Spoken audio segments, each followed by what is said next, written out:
Hundreds of Henry Morgan's pirates believed Fort San Lorenzo would fall within hours. Instead, they found women standing in the middle of exploding cannon fire, hauling gunpowder, manning the artillery, and refusing to surrender. By the time the battle ended, even the victorious pirates could not ignore what they had witnessed. Picture the year 1671. Trace your finger along the map from the Caribbean Sea to the mouth of the Chagres River, and imagine the humid air thick with the smell of wet jungle, boiling pine tar, black powder residue, and damp limestone walls baking beneath the tropical sun. High above the river stood Fort San Lorenzo, one of Spain's strongest fortifications guarding the gateway to Panama. Its massive stone bastions overlooked steep cliffs more than 80 feet above the water, while thick walls, reinforced artillery platforms, and carefully designed firing angles transformed the fortress into a deadly obstacle for any attacker.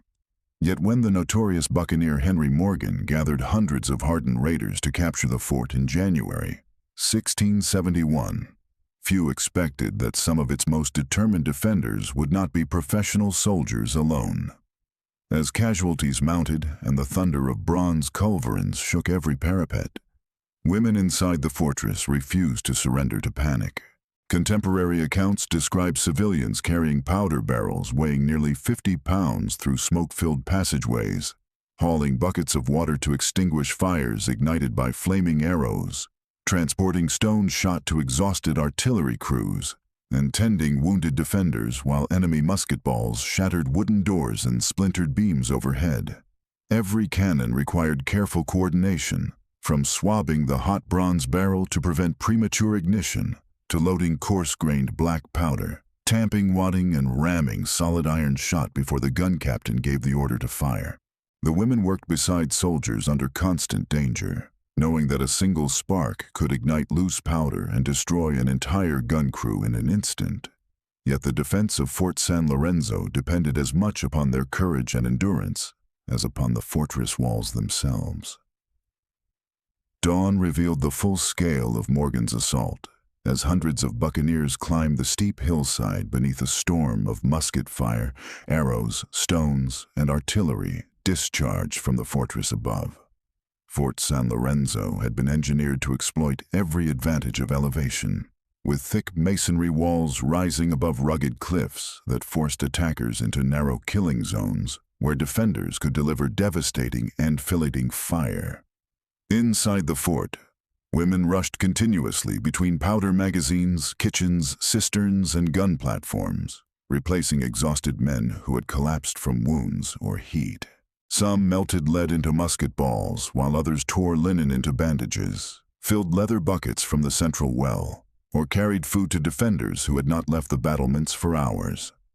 As cannon recoiled across heavy oak carriages mounted on iron-trimmed wheels, crews struggled to reposition weapons weighing several thousand pounds.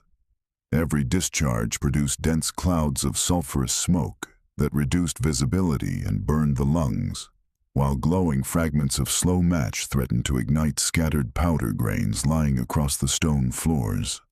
Even under these conditions, the women continued moving calmly through exploding masonry and flying splinters, encouraging frightened children, assisting surgeons performing amputations with crude iron saws, and helping reload the fortress's precious artillery. Their determination transformed the entire garrison into a far more resilient fighting force than Morgan's men had anticipated, forcing the attackers to pay for every yard of ground with blood. The battle intensified as Morgan's buccaneers recognized that a direct assault would cost hundreds of lives, forcing them to search for weaknesses within the defenses instead of relying on brute force alone. Musketeers concealed themselves behind fallen trees and rocky outcrops, firing volleys intended to drive the defenders away from the parapets while small groups advanced carrying ladders and grappling hooks. Every movement below was answered by disciplined cannon fire from the bastions, where experienced artillerymen carefully adjusted elevation using wooden quoins to strike the crowded attackers climbing the slopes. Women standing beside the guns carried fresh powder cartridges wrapped in cloth, rolled spare cannonballs across the stone platforms, and poured water over overheated barrels after repeated firing. Others climbed onto damaged walls to pass replacement match cord, repair shattered wicker gabions filled with earth, and remove loose stones that threatened to collapse onto friendly defenders. Smoke drifted through every courtyard until the air became almost impossible to breathe. Yet they refused to abandon their duties despite the constant danger from enemy bullets ricocheting across the masonry. Their courage maintained the rhythm of the defense, allowing exhausted soldiers to remain at their posts, while the fortress continued resisting one of the most determined pirate assaults ever launched against a Spanish stronghold in the Caribbean. Hours of relentless combat gradually weakened the fortress as repeated cannon blasts shattered parapets, timber roofs caught fire, and sections of the outer defenses crumbled beneath the combined effects of artillery and constant musketry. Even as flames spread through storehouses and barracks, the women refused to flee. Forming improvised bucket lines from the cisterns, they fought to contain the fires while others dragged wounded soldiers away from collapsing walls and cleared rubble blocking narrow passageways between the bastions. Surgeons worked without pause, extracting musket balls with crude iron forceps, cauterizing wounds using heated blades, and binding shattered limbs with wooden splints prepared by civilian helpers. Every barrel of powder became a priceless resource, carefully guarded against sparks carried by the wind from burning buildings. As Morgan's men finally gained positions close enough to fire directly into the fortress, defenders answered with grenades, stones, broken masonry, and concentrated musket volleys delivered from loopholes and firing steps built into the thick walls. Witnesses later described extraordinary scenes of women standing beside soldiers under a rain of debris, refusing to retreat despite the deafening roar of exploding cannon, and the certainty that capture by the attackers could mean slavery, ransom, or death. Their determination prolonged the defense far beyond what Morgan had expected, forcing his exhausted buccaneers to fight for every breached wall and every blood-soaked courtyard.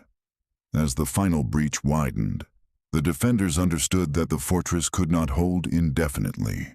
Yet surrender remained unthinkable while ammunition still filled the magazines, and a single cannon could be fired. Women continued distributing powder, water, and food through smoke-darkened corridors where shattered beams and fallen stone blocked every passage.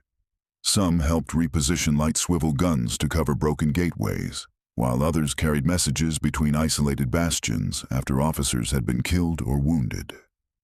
The thunder of artillery echoed across the Chagres River as bronze guns discharged solid iron shot that smashed ladders, scattered assault parties, and filled the air with fragments of splintered timber and shattered rock.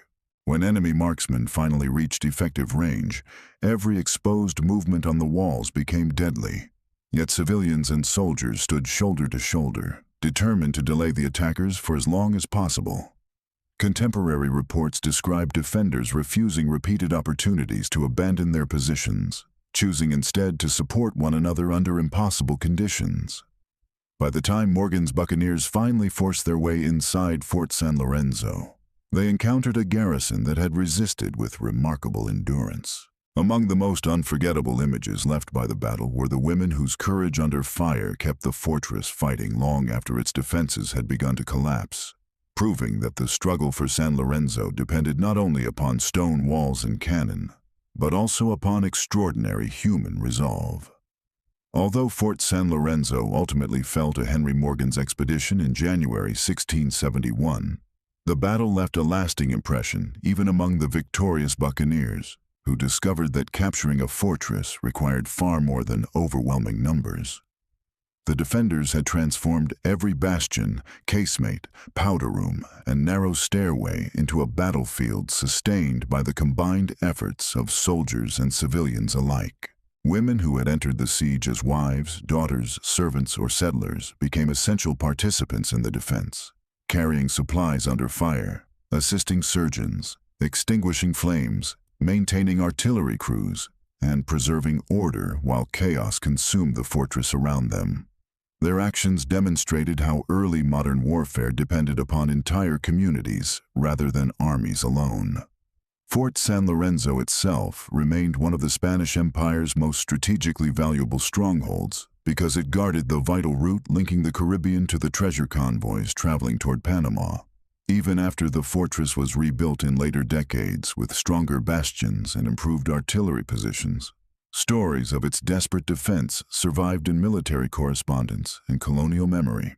The courage displayed within its smoke-filled walls became a reminder that history often remembers famous commanders such as Henry Morgan, while overlooking the countless unnamed individuals whose determination shaped the outcome of great events. Among them were the women of Fort San Lorenzo, whose resilience under relentless bombardment turned an already legendary siege into one of the most remarkable defenses of the age of piracy.